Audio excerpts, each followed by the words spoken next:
In the land of grills, well, you folks have asked for it. Everybody's been asking, Tom, have you tried the Cowboy brand hardwood briquettes? The answer is yes. We're going to do it today. I've got 2 bags of this. Got it at Walmart. I believe we paid 17 bucks for the value pack of 2 20-pounder bags. We're going to take a look at the bag, talk about it is made in the USA, talk about who makes it, what's in it, and then we're going to do indirect on the PK Go. I've got some nice thick tenderloins, beef tenderloin, folks. Oh man, it's gonna be so good. Let's get started. So you can see they're calling them hardwood briquettes. They're saying wood smoke flavor of lump, ease of briquettes. Huh? Let's take a closer look. Here it is on the bag. Western Frontier Chuck Wagon. Okay, they didn't have this in the Chuck Wagon days. Simply made from charcoal wood and vegetable starch binder. Simply made from charcoal wood and a vegetable starch binder. They build on the traditions of open range, crafted to enhance the flavor of grilled food rather than overpower it. If you love barbecue, we're sure you'll love our hardwood briquettes. Nothing on the bag saying what kind of hardwood is in there. Did you notice who makes it? Yeah, the same folks that make the orange bag B&B makes this. In fact, I've got an email from our good friends at Duraflame because I asked the question, where are these made? And they answered they're made in the same facility that the new Stars Blue and Stars, the new bag, new orange bag is made, but they're saying it's a different formula. But they wouldn't, they said it's a secret. It's, what's that word, proprietary? I'm bad at saying it, but anyway, it's a secret. They don't want us to know what's in it. Let's get it out of the bag. Let's get a couple fired up here and see if it makes more smoke and how it tastes on some beef tenderloin. Out of the bag, there they are. Looks like a briquette. Can't really see any unburned wood. In comparison, here's the new B&B. So you know they're using a different mold at least.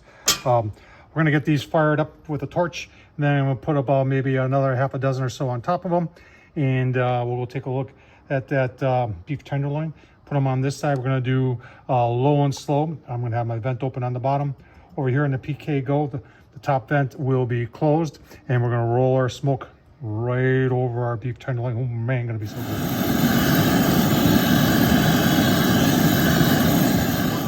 That thing's pretty cool. All right, starting to roll some smoke, and we'll just let it go about maybe 5-10 more minutes. And I'll tell you, let's go take a look at that beef tenderloin. There they are. I'm embarrassed to tell you what I paid for it. I'm not gonna, because I was embarrassed of it too. Meat prices here lately are crazy. Famous Dave's Steak and Burger got a little bit of the Zangs stir fry garlic infused on there, and then the Famous Dave's. I'm gonna put it on and get some smoke into it. I just put the tenderloin on. Nice smoke rolling there. Walked out in the garage and it didn't smell like B&B, I'll tell you that. But there was a smoky smell to it. It definitely wasn't a Kingsford smell, which is good. I do have the vent throttled back. I want to get as much smoke on there so I can see if I can taste the difference. Right now 200 degrees, and that is just a little bit higher than grill grade level. So we'll keep going here.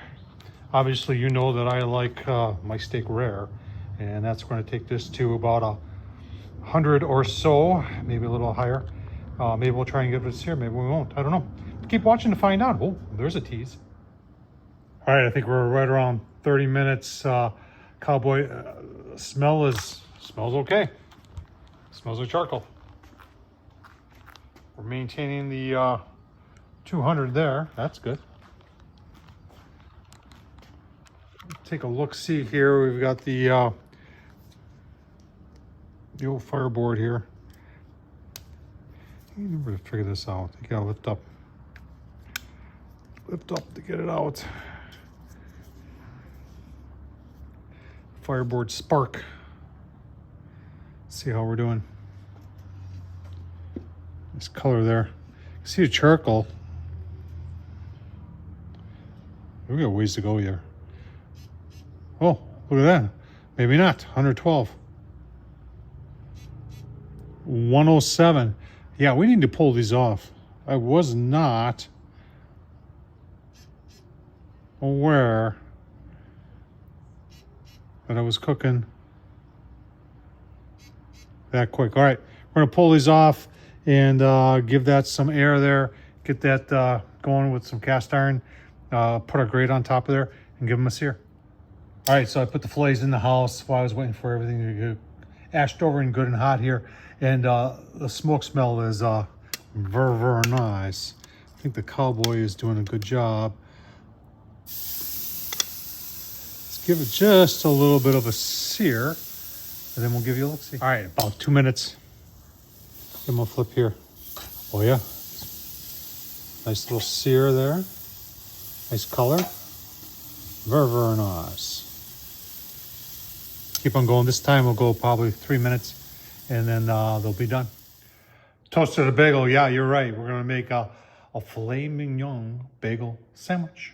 Oh man. Oh man, I'll tell you what. That's perfect for me. And the smoke smell and taste from the Cowboy. Remember, that was only 30 minutes for the Cowboy, indirect. Definitely there. That's good stuff. I'll enjoy this. Tom Horsman at YouTube, thumbs up, leave a comment. Have you tried the Cowboy Briquettes? I think they're pretty good. Even though they're made by Duraflame and they come from the same plant as a B&B, they seem to work just fine. Thanks for watching, folks.